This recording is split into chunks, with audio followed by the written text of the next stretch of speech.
NDA కూటమి ప్రభుత్వం ఏర్పాటు అయిన తర్వాత చంద్రబాబు గారు ముఖ్యమంత్రిగా పదవీ బాధ్యతలు స్వీకరించిన తర్వాత ఎన్నికల ముందు చెప్పినటువంటి మాట నిలబెట్టుకోవడం కోసం ఆర్థిక ఇబ్బందులున్నా అవి అధిగమించి నేడు ఒక జీవోని విడుదల చేయడం చంద్రబాబు నాయుడు గారిని మనస్ఫూర్తిగా అభినందిస్తున్నారు.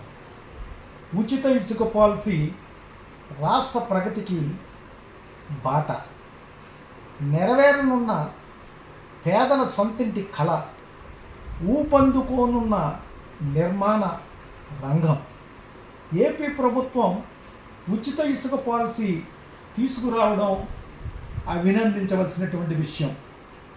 ఏపీ ప్రభుత్వం తీసుకొచ్చినటువంటి ఉచిత ఇసుక విధానం వల్ల సామాన్యులకు భారీ ఊరట కలిగింది. ఎన్నికల్లో ఇచ్చిన హామీని చంద్రబాబు నాయుడు గారు అధికారంలోకి వచ్చిన నెల రోజుల లోపే నిలబెట్టుకోవడం అభినందించవలసినటువంటి విషయం. దట్ ఈజ్ చంద్రబాబు నాయుడు గారు. ఫ్రీ శాండ్ పాలసీ అమల్లోకి తీసుకువచ్చి ఒక జీవో నెంబర్ 43ని విడుదల చేసింది ఈరోజు ప్రభుత్వం. ఇది బడుగు బలహీన వర్గాలకి ఎంతగానో ఉపయోగపడే ఉచిత ఇసుక పాలసీ. నాణ్యమైనటువంటి ఇసుక ప్రజలకు అందుబాటులో తెచ్చేందుకు తెలుగుదేశం రూపొందించినటువంటి విధానం, పారదర్శకత, ముందు చూపుతో శాండ్ పాలసీని రూపొందించడం కూడా జరిగింది. గత ప్రభుత్వం జగన్ రెడ్డి ప్రభుత్వం విషయాన్ని చూస్తే, గత జగన్మోహన్ రెడ్డి ప్రభుత్వం ఇసుక మాఫియా నడిపించి ఒక్క ఇసుకలోనే కుంభకోణాలు జరిపించి 50,000 కోట్ల రూపాయలు అవినీతి జరిగేటట్లు చేసింది ఆనాటి ప్రభుత్వం.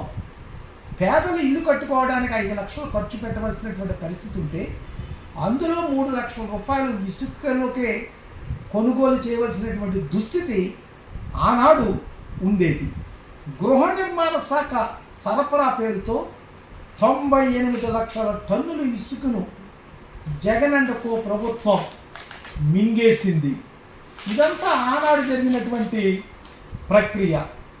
మరి ఈనాడు జగన్ పాలసీలో మరి నిరంతరము కూడా ఒక పర్యవేక్షణ ఉండేలా ఆలోచించారు చంద్రబాబు నాయుడు గారు. అక్రమ ఇసుక తవ్వకాలని నిరోధిస్తూ రాష్ట్ర ప్రజల ప్రగతే ధ్యేయంగా ఈ పాలసీ రూపొందించారు. దీనిపై నిరంతరము కూడా విజిలెన్స్ పర్యవేక్షణ చేస్తుంది. మరి సుప్రీంకోర్టు, హైకోర్టు, ఎన్జిటి నిబంధనలకు అనుగుణంగా పర్యావరణ పరిరక్షణ చూస్తూ అవి దెబ్బతినకుండా ఉచిత ఇసుక అందిస్తుంది ఈ ప్రభుత్వం. అందుకోసమే జిల్లా స్థాయిలో జిల్లా శాండ్ కమిటీలు ఏర్పాటు చేస్తున్నారు.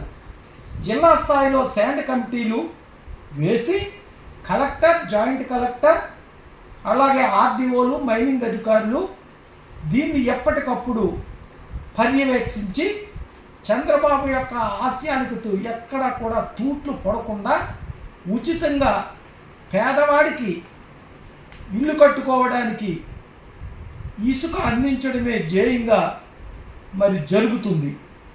దీనివల్ల నిర్మాణ రంగంలో ఊపందుకుంటుంది. మరి ముఖ్యంగా భవన కార్మికులు, ఎంతో నిరాశతో ఉన్నటువంటి భవన కార్మికులకు ఒక ఆశ చిగురించింది.